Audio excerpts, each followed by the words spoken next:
Hello दोस्तों, स्वागत है हमारे इस चैनल पर। जंगल में एक कौवा और हिरन रहते थे। वे दोनों अच्छे दोस्त थे।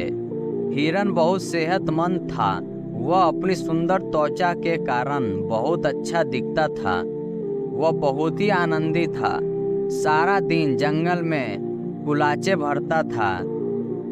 एक दिन उसे एक गीदड़ ने देख लिया। उसने सोचा, मुझे इस सुंदर जीव का मांस जरूर खाना चाहिए। वह सचमुच काफी मीठा और स्वादिष्ट होगा। दुष्ट गीदड़ ने ऐसा करने से पहले उसे भरोसे में लेने की कोशिश की। एक दिन वह हिरन से बोला, अरे दोस्त, कैसे हो? हिरन ने तो उसे पहले कभी नहीं देखा था। उसने पूछा, तुम कौन हो? मुझे नहीं जानता कि हम पहले कभी मिले हैं। मैं गीदड़ हूँ। मैं उस जंगल में अकेला रहता हूँ। मेरे साथ खेलने के लिए कोई नहीं है। क्या मुझसे दोस्ती करोगे?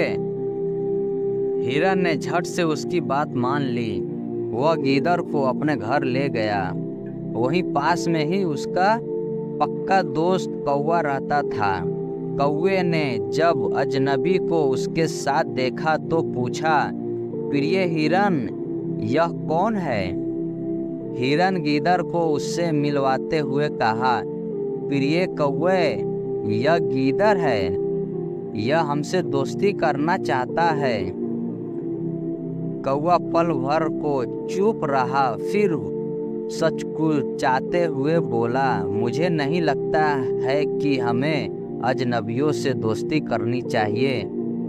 कौवे की बात सुना गीदड़ चीढ़ कर बोला, जब तुम हिरन के दोस्त बने थे तो तुम भी उसे अच्छी तरह नहीं जानते थे।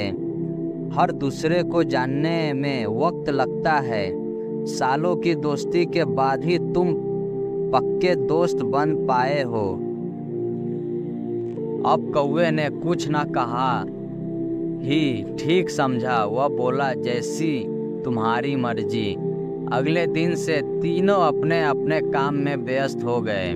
एक दिन वे भोजन की तलाश में रहते थे तथा रात को एक साथ वक्त बिताते हैं।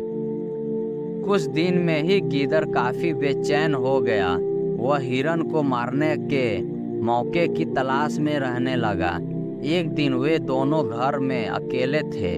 गीदड़ ने हिरन से कहा, आओ तुम्हें मक्का के खेत में ले चलूं। हिरन उसके साथ चला गया। वहां उसने जी भर कर ताजा मक्का खाया। जल्दी ही खेत के मालिक ने उसे देख लिया। उसने हिरन को पकड़ने के लिए जाल बिछा दिया। अगले दिन हिरन खेत में आया तो जाल में फंस गया। वह सोचने लगा कि अब मुझे कौन बचाएगा। तभी उसे गीदड़ आता दिखा। वह खुश हो गया। हिरन ने उससे कहा, प्रिय मित्र, मैं यहाँ फंस गया हूँ। कृपया मुझे जाल से निकालो। दुष्ट गीदड़ हिरन को जाल में फंसा देख खुश हुआ। वह बोला, ये जाल चमड़े से बना है। मंगलवार को मैं दांतों से चमड़ा नहीं छूता। मैं कल सुबह आकर तुम्हें छुड़ा लूँगा। इतना कहकर वह झाड़ियों के पीछे जा छुपा। रात बहुत हो गई। हिरन घर नहीं लौटा तो कौवे को चिंता होने लगी। वह उसकी तलाश में निकला। काफ़ी खोजने के बाद उसने हिरन को मक्का के खेत में जाल में फंसा पाया। वह उसके पास जाकर बोला, दोस्त, ये क्या हुआ? हिरन को कौवे की सलाह न मानने का अफसोस था। उसने कहा, यह इसलिए हुआ क्योंकि मैंने तुम्हारी बात नहीं मानी। तुमने ठीक कहा था, मुझे गीदड़ पर भरोसा नहीं करना चाहिए था।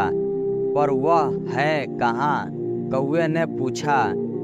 हिरन ने सोते हुए कहा, कहीं छिपा मेरे मरने का इंतजार कर रहा होगा।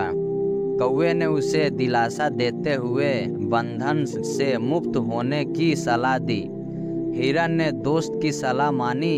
उसी सलाह के मुताबिक जब खेत का मालिक हिरन को मारा देख जाल खोलने लगा तो मौका पाते ही हिरन वहां से निकल भागा। गुस्से में मालिक ने उस पर लाठी खींच मारी। वह लाठी गिदड़ को जा लगी जो हिरन का पीछा करने की कोशिश कर रहा था।